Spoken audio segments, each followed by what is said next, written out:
Bago yon mangyari, baka naman, huwag niyong skipan ng ads ang ating video. At tapusin niyo muna ang video bago mag-like. Yun lang. Maraming salamat. Kahit nasa silid na sila ng sabungan, nararamdaman pa rin itong sinuli ang galit ng mga nilalang. Dahil sa pagparusa ni Danilo sa mga kasama nito.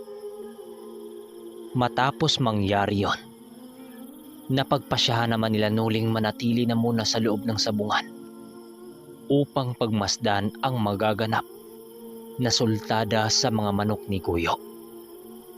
Alam niyang hindi papasok ang mga nilalang na yun sa loob dahil nandun pa ang buo nilang pangkat. Sa lumipas na mga oras, wala namang naganap na kakaiba. Kaya't dahil sa kakaibang pangitaing yon, nagpasya siyang lapitan ang ermitanyo upang humingi dito ng kasagutan patungkol sa bagong nilalang na kanilang nakaengkwentro. Alam kasi nitong sinuli na gaganti ang mga ito sa pamamagitan ng pagpiste sa kanyang mga alaga. Subalit, paglapit niya sa mga ito, nakita niyang masayang-masaya yung nag-usap kasamang nanonood sa laban sa mga manok. Kaya't napagpasyahan niyang ipagmaliban na muna ang mga bagay na yon dahil marami pa silang mga manok na ilalaban. Makalipas pa ang isang oras, nagawa namang nanalo ang mga manok nila Guyo. Subalit, may 2 pang hindi na ilaban. Ang swerte naman yata nila Guyo ng araw na yon dahil 2 sa mga manok nila pariho yung nakalusot nang walang kahirap-hirap. Habang pinagbasdan niya ang pagkagabit ng tari ng mga kaibigan niya sa isang manok nitong ilalaban, bigla namang natigilan itong sinuli nang makaramdam siya ng kakaibang presensya sa paligid. Nang maramdaman niya ang mga bagay na yon, agad naman siyang nagmamasid sa paligid. Dahil kakaiba ang presensyang yon na bumabalot sa paligid. Ang akala niya, siya lang ang nakakaramdam nun, subalit maging si Danilo pala, naramdaman din yon. Lumapit ito sa kanya habang pasimpleng nagwika ng, "Nuli, parang may kakaiba sa hangin. Ramdam mo ba?" Wika nito. Matapos itong marinig ni Nuli, patuloy lang naman siyang nakikaramdam habang sumasagot ng, "O Danilo, alam kong nasa paligid lang siya at isa siyang antingerong may aral sa kaliwa." Matapos nilang mag-usap, pareha naman silang nakikiramdam sa paligid dahil ang presensyang yon kakaiba sa lahat dahil hindi nila magawang matukoy kung saan nanggagaling ang kakaibang presensya. Pagsilay nila sa 2 ermitanyo, nakatingin din ito sa kanila habang ngumingiti at tumatagay ng tuba habang sina Guyo at ang buo nilang pangkat abala yun sa pagkakabit ng tari. Habang patuloy nilang pinagmasdan ang ginawa nila Guyo, bigla naman silang natigilan nang makasipat sila ng 3 lalaking naglalakad papunta sa kinaroroonan nila Lando at Guyo na may dala-dalang isang panabong.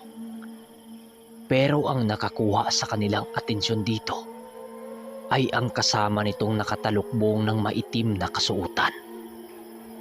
Nang makita nila ang grupong yon, mas lalong tumindi ang salot sa paligid.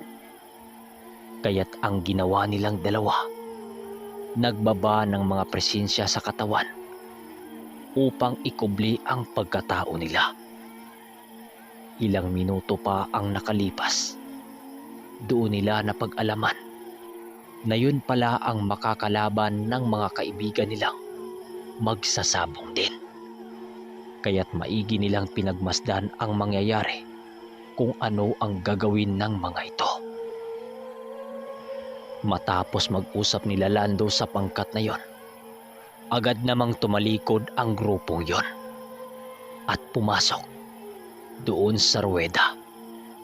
Kaya't dali-dali silang lumapit kay Laguyo para ito'y kausapin. Paglapit nila dito, agad namang nagwika si Nulinang. "Tika, yun ba ang makakalaban niyo?" Tanong niya. Nang marinig ito ng mga kasama niya, ang sabi naman nito ay, "Oo, Noli, yun nga." Sagot nito. Matapos yung sabihin, tumango lang naman itong si Noli at wala nang imik. Maya-maya pa, nagpaalam na ang dalawa na pumasok ng ruweda. Silang dalawa naman ni Danilo, pinag-usapan ang patungkol sa mga lalaking yon. "Noli, parang kapariha lang yon sa mga aura ng mga lalaking yon. Yung mga awok, pansin mo ba?" Tanong ni Danilo. "Oo, tama ka. Isa lang sila. Subalit mas hamak na mas malakas ang nakita natin ngayon kumpara sa mga nilalang na ating hinabol kanina. Yun na, panoorin mo." Wika naman na pabalik niya at kaagad nilang tiningnan ang laban ng mga manok. Paglapag ni Laguyo sa kanilang pambato, agad namang sumugod ang kanilang manok na papalipad sa kalaban. Subalit agad ring nagpailalim ang kalaban nang siyang dahilan para mailagan yon. Paglapag ng manok ni Laguyo sa lupa, di pa man yun nakalingon, kaagad nang tinamaan ang likod nito dahil sa kakaibang bilis ng kalaban. Nang tinamaan ito sa kalaban, doon na lumantad sa mga mata nila Noli ang mutya ng kawayan na kumakalas sa tari ni Laguyo. At doon napag-alaman nilang dalawa na may tangang mutya din pala ang magpinsan. Subalit dahil sa kakaibang lakas ng kalaban, nagagawa nitong napalaglag ang gamit nito sa lupa nang siyang mabilisang dinampot ng kaibigan niyang si Guyo. Sa muling sangkaan ng dalawang panig, nakikita na nilang dalawa ang kalamangan ng kalaban. Subalit, ganun pa man, nakapagtatakang kaya pa nitong makipagsabayan dito. Habang yung tatlong lalaki sa ruweda, nanatiling wala itong imik. Maliban lang sa lalaking nakatalukbong dahil panay ang pagbubuka-buka ng bibig nito na parabang may binabanggit. Sa huling pagsugod ng kalaban, hindi naman mamaliw sa kakasigaw ang mga tao na nakapusta sa kalaban. Ilang minuto pa ang makalipas, tuluyan nang namatay ang pambato ng kaibigan niya nang siyang ikinagulat nito. Matapos nun, bigla namang nawala ang pangkat na yon na para bang bula. Paglabas ng mga ito sa ruweda, inantay naman nila yung lalapit sa kanila. Habang panay ang usapan ng iba nilang kasama tungkol sa nagaganap na sultada, pasimple naman silang lumapit dito. "Par, mukhang wala ka talagang pag-asang mananalo doon. Hindi mo kaya ang tanga nun." Wika ni Noli dito, habang tinatanggal nito ang tari ng manok. Nang marinig ito ng kaibigan niya, nagdahila naman ito. Nakisuwala sa kondisyon ang mga alaga niya. Pero hindi rin yun nakatanggi nang sumagot siya dito ng, "Ay nako, kahit ano pang pagtatago mo sa kakayahan mo, malalaman ko yan ang malalaman. Baka nakalimutan mo kung sino itong kaibigan mo." Nang marinig ito ni Guyo, tumitig lang naman ito sa kanya. "Pasensya ka na. Oo nga par, malakas nga yung gamit niya. Pero susubukan kong muling lumaban." Nang marinig nila itong dalawa ni Danilo, wala naman silang imik at hinayaan na lang ang desisyon nito. Makalipas pa ang mga minuto, nagpasya naman itong si Guyo na ilaban ang pang-apat nilang manok. Bago ito pumasok, nagwika pa si Noli dito ng, "Par, sigurado ka na bang di mo kailangan ang tulong ko?" Wika niya. Subalit ngumisi lang ito at tumuloy sa loob kasama sila Lando at Leroy. Kaya't wala na silang nagawa at sumuporta na lang dito. Pero sa hindi malamang dahilan, tila ba walang panama ang kaibigan niya sa grupong yon. Dahil matapos ang laban, panalo pa rin ang mga yon. At habang nakatayo ang mga kalaban, sa hindi mapaliwanag, biglang tumitig sa kanila ang nakatalukbong na lalaki dito kay Noli, na parang may ipinahiwatig sa kanya. Nang mga oras din yun mismo, nakaramdam silang dalawa ni Danilo ng panunuyo ng lalamunan, na parang may halong bubog. Walang duda, sinubukan silang paramdaman ng mga ito sa pamamagitan ng pagpalipad ng kulam na pinadaan sa hangin. Ang sabi naman ni Danilo, "Aba, hinahamon tayong dalawa oh. Teka, paano naramdaman nila tayo?" Matapos itong marinig ni Noli, ang sabi naman niya ay, "Tumahimik ka nga.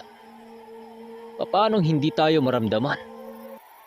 Kanina pang kumakawala sa katawan mo ang talandrong hawak mo. Mamaya, paglabas ng dalawa, sabihan mong ikaw ang harap sa mga yan. Kawawa naman yung dalawa eh. Yung panalo nila, nalimas." Sagot niya dito.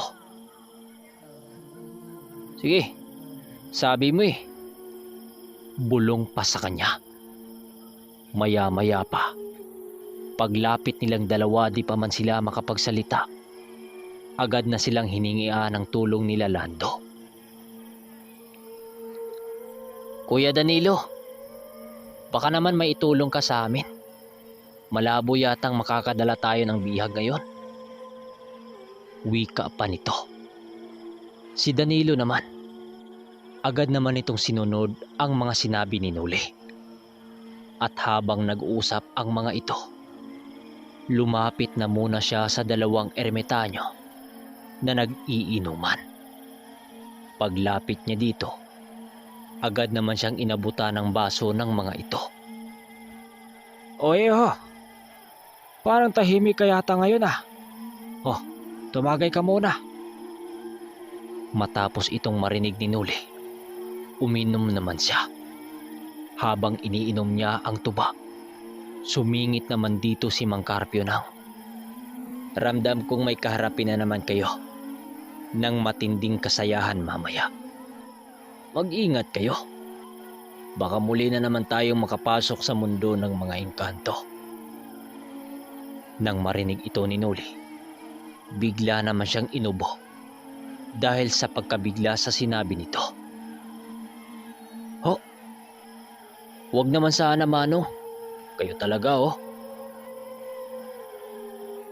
Sagot ni Noli dito. "Biro lang iho. Alam ko naman na hindi na kayo tulad ng dati. Basta, ibalansin nyo lang ang nararapat. Mahirap na. Dagdag naman ni Mang Carpio. Makalipas ang mga minuto, bumalik naman itong sinuli kung saan sina Danilo. Paglapit niya dito, nadatnan niyang inihanda na nito ang isa nilang manok na isabak sa bakbakan. Danilo, ano, handa na ba to? Wika niya paglapit dito. Subalit hindi ito sumasagot at pasimple siya nitong kinakalabit.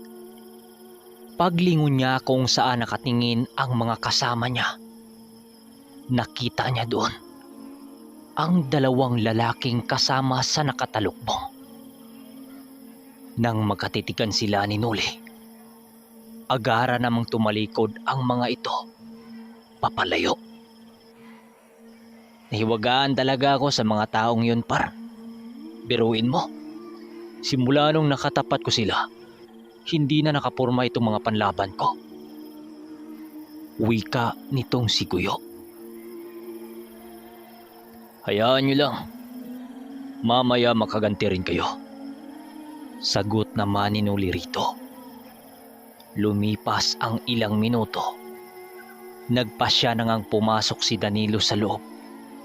Kaya't grabing kaba at pagkagalak ang nararamdaman ng lahat nilang mga kasama.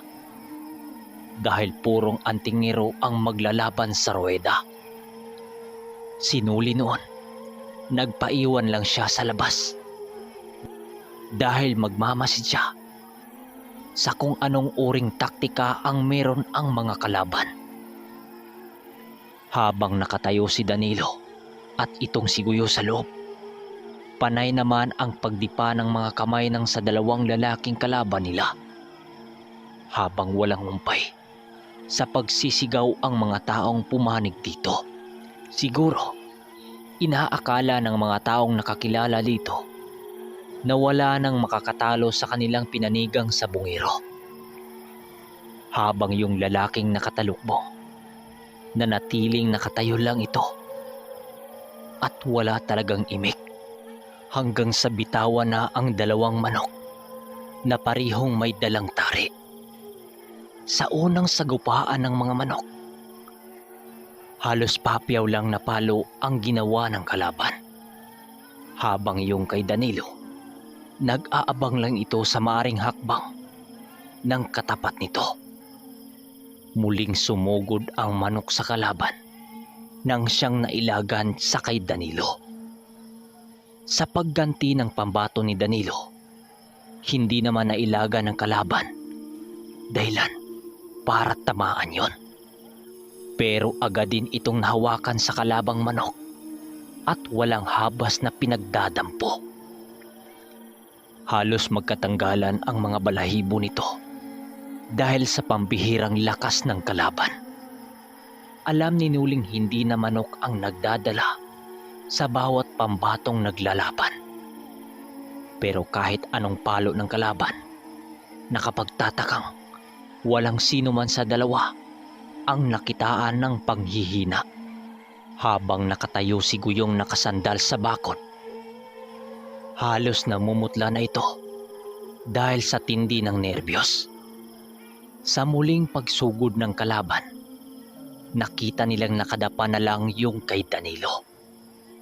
Pero sa pagtayo ng pambato ni Danilo, gumaganti naman ito.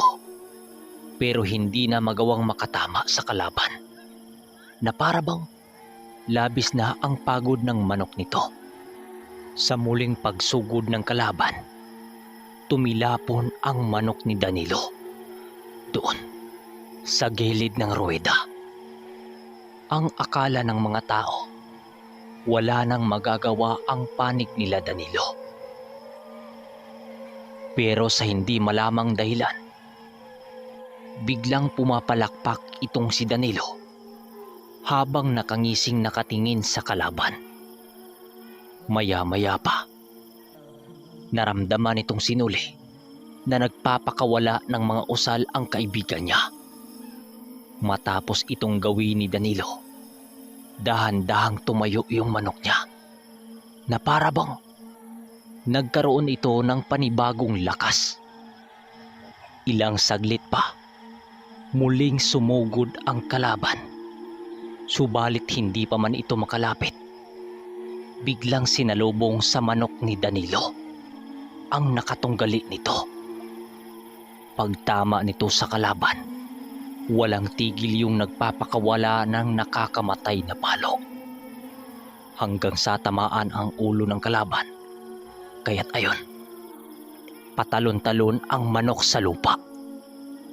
Hanggang sa bumulagta na lang ito sa gilid ng ruweda. Biglang tumigil ang sigawan sa kalaban at napalitan ng panig nila Danilo. Ang ingay tuloy ng panig nila lalo na yung buong pangkat ni Noli. Dahil sa mga nangyayari, nagkatitigan ang dalawang lalaki habang tumitingin din kila Danilo na masayang masaya dahil naging panalo ang laban na yon. Paglabas ng mga ito sa ruweda, panay naman ang kwentuhan nila.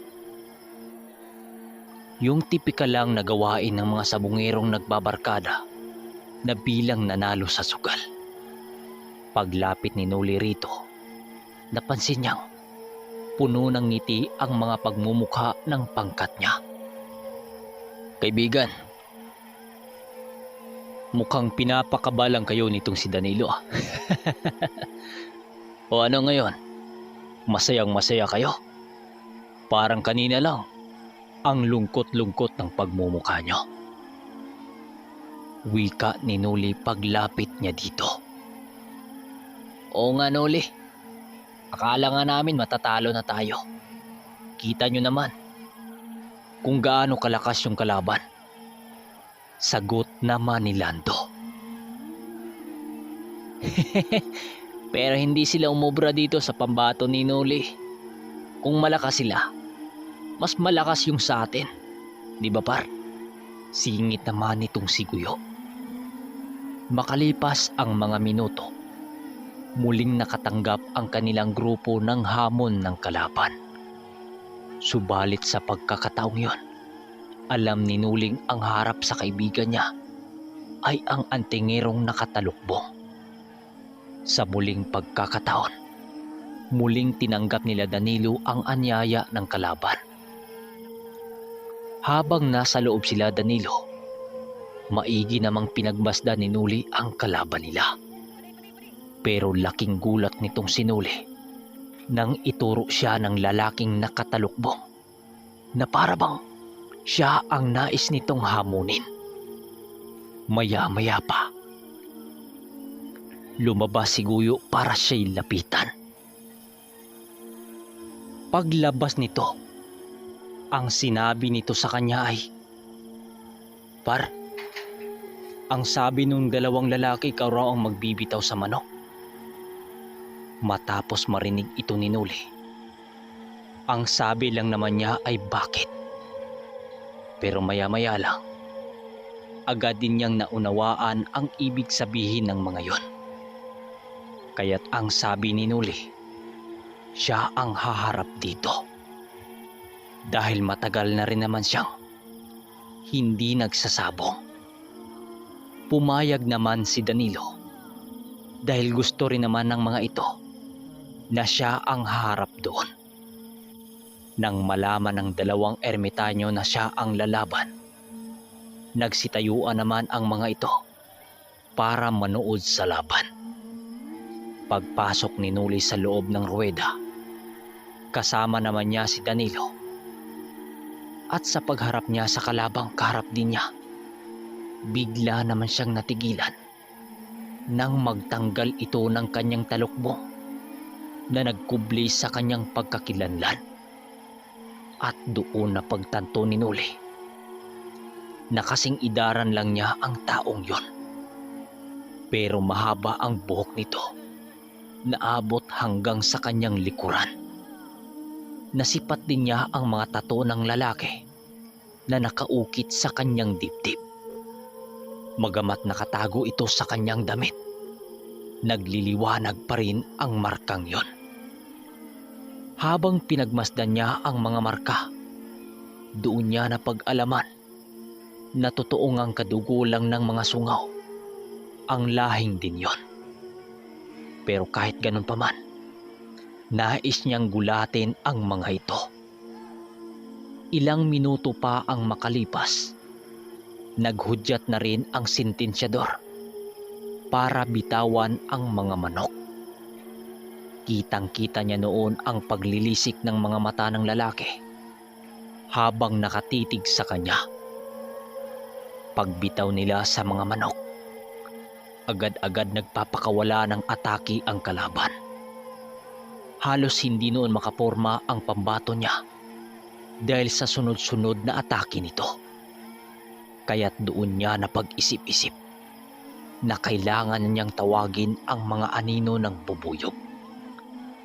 Pagtawag niya sa mga anino, hindi naman alam ng kalaban ang maaring kahantungan ng kanilang mga manok. Paglitaw ng sinasandalan niyang anino, agad naman itong sumama sa galaw ng pambato ni Noli, nang siyang naging dahilan para labis malito ang kalaban. Dahil sa ginawa ni Noli, grabing pagtataka naman ng lalaking nakatalukbong. Hindi kasi nito lubos akalain na may ganong abilidad si Noli. Sa pagsabayan muli ng mga manok, bumagsak na lamang ang kalabang pambato habang wala ng buhay. Ganon kabilis ang ginawa kay Noli. Dahil sa biglaang pagkamatay ng manok, biglang lumabas ang pangkat ng kalaban sa hindi malamang dahilan. Si Noli noon at itong si Danilo, pinili na rin nilang lumabas upang tingnan ang kanilang manok. Habang nagkakagulo ang mga kasama niya, pinili naman niyang nilapitan ang dalawang ermitanyo. Paglapit niya dito, nadatnan pa rin niya itong nag-iinuman. "Kamusta ang inuman niyo, Manong Duming?" Bungad ni Noli sa dalawang ermitanyo na nag-iinuman. "Oh, Noli! Opo ka. Nakita ko ang ginagawa mo. Malaki-laki ba ang nilatag mong pusta?" Kasabay ng pagwika nito ay ang pag-akbay ni Manong Duming sa kanyang balikat. Habang niyaya siyang tumatagay. Hinayaan lang naman ito ni Noli dahil ganon talaga ang ermitanyong yon kapag nakainom na. "Sa muling pagkakataon, muli tayong maging mapayapa. Ito, uminom ka muna. Sabayan mo kami dito ni Carpio." Wika ni Manong Duming. Kaya't bago siya nakipag-usap tungkol sa kanilang nakaharap, uminom na muna siya ng tuba habang nakaupo siya katabi ng dalawang ermitanyo. Naging masarap naman ang kanilang inuman dahil sa pulutang bihag na manok na ginawang inihaw nila. Ilang sandali pa sa kanilang pag-iinuman, doon na unti-unting nagtatanong itong si Noli doon sa ermitanyo. "Manong, may nais sana akong marinig na payo galing sa inyo. Kaninang umaga kasi, may nakaharap kami na isang grupo habang nag-inuman kayo rito. Ginawa ko ang nararapat dahil napagdiskitahan itong isa nating kasama. Kaya dahil sa aking ginagawa, napatanong ako sa inyo dahil alam kong gaganti ang mga yon at ayaw kong dumating sa puntong malagasan ang mga alaga ko. Alam mo naman, Manong, na halos magkapareha lang sila ng mga ugali sa mga sungaw. Kaya naman, Manong, ano ba ang dapat nating gawin?" Wika ni Noli. Nang marinig ito ng dalawang ermitanyo, pinili na muna nitong hindi sumagot. At muling tumagay ng tuba si Mang Carpio. Ibuka mo ang mga palad mong ginamit sa pagparusa sa mga nilalang kanina. Wika ni Manong Duming. Agad namang ibinuka ni Noli ang kanyang kamay ukol sa sinabi nito. Nang makabuka na ang kanyang mga kamay, may dinukot na naman ang matanda sa kanyang bulsa. Pag-angat ng kamay nito, nasipat niyang may hawak na ito na isang medalyon at agad inilapat ng ermitanyo ang medalyon na yon sa kanyang mga kamay. Paglapat ng bagay na yon sa kanyang mga palad, nakaramdam naman siya ng kakaibang lamig sa kanyang katawan at biglang umaliwalas ang kanyang kaisipan. Halos wala siyang nararamdaman sa kanyang mga kamay nang labis niyang ipinagtataka. Ayon kay Noli, napakagaan ang bagay na yon na para bang hangin na lumapat sa kanyang mga palad. Halos nataglay mo na ang lahat na gamit, pero wala kang ganito. Mutya yan ang talon na aking nililok upang magiging isang medalyon. May basbas yan ng kalikasan. Kapag hawak mo yan, kapag may iniisip kang gumugulo sa iyong isipan, mabibigyan ka niya ng maaliwalas na pag-iisip upang malinaw mong gawa ng solusyon ang bagay-bagay. Wika ng ermitanyo. Nang marinig ito ni Noli, napag-isip-isip niyang dahil sa ginagawa ng ermitanyo, siya lang ang makagawa ng solusyon sa kanyang problema. Matapos yung sabihin ng ermitanyo, muli itong nag-abot sa kanya ng isang supot na kulay pula. Yan naman, isasabit mo yan sa bakod ng iyong manukan. Hindi ko yan ibinigay sa iyo dahil sa iyong pangangailangan. Binigay ko yan sa iyo upang maprotektahan ang kabuhan mong sakop. Ingatan mo yan. Wika ng ermitanyo. Kailangan yan sa iyo upang hindi na mapiste yung mga alaga mo. Kahit magtawag ka pa ng ilang bantay para magbantay sa lahat mong alaga, hindi mo sila mapipigilan. Kaya't dahil sa mga gamit na yan, labis siyang magbibigay sa iyo ng tulong. Sabat naman ni Mang Carpio. Pero ang ibinigay ng ermitanyo, nangangailangan ito ng dasal upang hindi mawala dito ang bisa. Ayon pa sa ermitanyo, kailangang dasalan ang mutya na yon sa unang Martes ng linggo.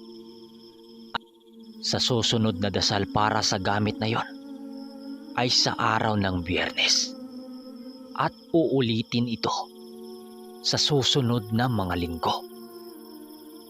Kaya yon ang ibinigay ng ermitanyo dahil malakas ang bakod nito. Kahit isa lang ang gamit na yon,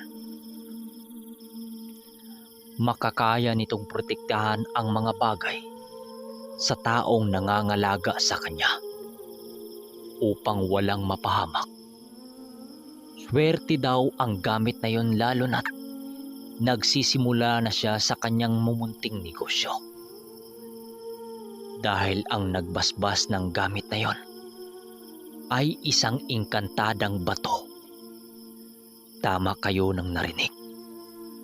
Ang nasa loob ng supot na yon ay isang batong merong napakasagradong basbas. Matapos itong maibigay ng ermitanyo, maingat naman niya itong inilagay sa kanyang bulsa. Ano? Kampante ka na ba? Hindi na magalaw ng mga awok ang lahat mong mga alaga. huwag kang mag-alala. Kasama mo naman kami sa halos na lahat ng oras. Wika pa ng ermitanyo. Maya-maya pa, bigla naman silang naantala nang nagsidatingan na sila Danilo kasama ang buo nilang pangkat. Oh, andyan ka lang pala para. Hanap kami ng hanap sa'yo doon. Yun pala, andito ka lang. Kanina pa ba yan dito, Manong? Wika naman ni Guyo. Oo, o siya, tumagay na kayo upang dagdagan natin itong pulutan natin. Sagot naman ni Manong Tuming. Oo, Manong. Walang problema. Ito, may dala kami rito. 4 na panalo ba naman na sunod-sunod eh. Wikang patawa-tawa ni Lando. Ilang minuto pa ang makalipas. Tuloy pa rin sila sa kanilang inuman hanggang sa napagpasyahan na naman ng kanilang grupo na ilabang muli ang 3 nilang natirang mga manok. Noli, ihanap ka ba namin sa makalaban ng manok mo? 3:00 na oh. Wika na naman ni Lando dito kay Noli. Kami na, Lando. Madali lang to. Sagot naman niya dito. Kaya't dahil sa kanyang sagot, wala nang nagawa ang mga ito. At habang naglalakad sila sa unahang parte ng sabungan, nakakita sila ng isang pangkat din ng mga tao na nakaupo sa isang tabi habang may hawak ding mga panabong. Dahil nga naghanap sila ng makakatapat sa kanilang mga manok, kaya't minabuti nilang lapitan ang mga ito. At nang malapit na sila dito, bigla naman silang hinarap ng lalaking may hawak-hawak na bayong. Habang yung lahat ng mga kasama nito nagbubulungan na parabang sila ang pinag-usapan nito. Magamat nagbubulungan lang yon, rinig pa rin nila Noli ang mga pinag-usapan nito. Kahit gano'n na ang narinig nila, minabuti naman nilang itong kausapin. Maya-maya pa, pagkatitigan nila Noli sa iba pa nitong mga kasama, ay laking gulat nila sa sinabi nito. Di ko alam nandito ka lang pala naglilibot-libot, Kanole. Alam kong sabong ang pakay mo dito, kaya inunahan ko na kayo. Kung lalaban kayo sa amin, siguraduhin yung matalo mo ang isa sa amin. Matagal nang umugong ang pangalan mo sa bayan bilang bihasa sa pagpapalakas sa mga manok. Kaya ngayon, malalaman natin kung tunay nga ba ang balibalita. Wika ng lalaki. Dahil sa sinabi ng mga ito, pinalapit naman nitong sinuli si Nalando na ang humawak sa isa niyang tandang. Pagkakuha niya sa kanyang tandang, sumagot naman siya dito ng, Ito, Manong. Partida. Itong maliit lang ang itatapat ko sa inyo. Pagkasabi nito ni Noli, humahagalpak naman sa kakatawa ang mga yon, na parabang isang biro ang sinasabi niya dito. Parang sinasabi mo naman yatang, amin na lahat ang salapi nyo at ang lahat nyong mga manok. Huwag kang mag-alala. Matutupad din niyang iniisip mo. Diba mga kasama? Sagot ng lalaki nang siyang ikinainis ng labis ng mga kasama ni Danilo. Magamat nag-iinit na ang kanyang dugo sa mga ito, pinili pa rin niyang magpigil at idaan lamang sa laro ang kanyang nararamdaman. Sige mga manong, sa loob na tayo mag-usap sa pusta. Kakabitan na muna namin ito ng bulang. tugon ni Noli rito. Matapos nun, agad rin namang lumayo ang mga ito at pumunta sa isang tabi para kabitan din ng tari yung kanila. Habang nasa malayo ang mga yon, panay naman ang paglingon sa kanila ang iba sa mga yon na para bang minamaliit talaga sila nito. At habang nagkakabit ng tari itong sinuli, hindi naman maiwasang mag-alala ang mga kasama niya. Kanuli, hindi yata na mas dihamag na mas maliit itong sa atin kumpara sa kanila. Maganda pa naman yun sa kanila. Baka mamaya, tuluyan tayong matatalo. Wika ng isa sa kanila. Ano ka ba, Lando? Di mo ba alam? Nagaling ang lahing ito sa mga manok nila Omar. Kahit maliit ito, sumisiksik ito sa maliit na butas sa kilos ng kalaban. Mamaya makikita mo. Wika naman ni Guyo. Huwag kayong mag-alala. Kung matatalo tayo, hindi swerte nila. Manahimik na kayo dyan. Sagot naman ni Noli rito. Makalipas ang mga minuto, naglalakad naman sila papunta sa ruweda. At habang naglalakad sila, muling nagwika si Guyo sa kanila ng, Parang nakakasigurado na sila ang magwawagi sa laban na to. Ang yayabang talaga. Pabang sa 117 at isusunod din natin ang shoutout. Shoutout sa Simbulante family from Ubay, Kabangkalan City. At shoutout kay Jongjong Adolfo, listening from Qatar. At shoutout kay Pilipi Malay, listening from Batulite. At shoutout sa Galid family, listening from Guimaras Province. At shoutout kay Pag-asa Hugot. Subscribe kayo dyan. At shoutout kay Gabriel Lucas Malimbog, listening from Jose Abad Santos, Davao Occidental. At shoutout kay Michael John Carino.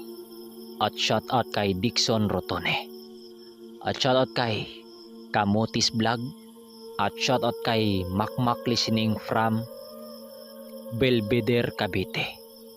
At shoutout kay Jerry Montanes from Panabo City. At shoutout kay Karen Aguhayon. At shoutout kay Joby Habonete. At shoutout kay Mark Acosta. At shoutout sa Paraba family, listening from North Cotabato. At shoutout kay Annalyn at kay Mario Carcuevas. Magandang gabi, tol. Sa nais na magpa-shoutout, i-comment nyo mismo dito sa video na ito. At hanggang dito na lang.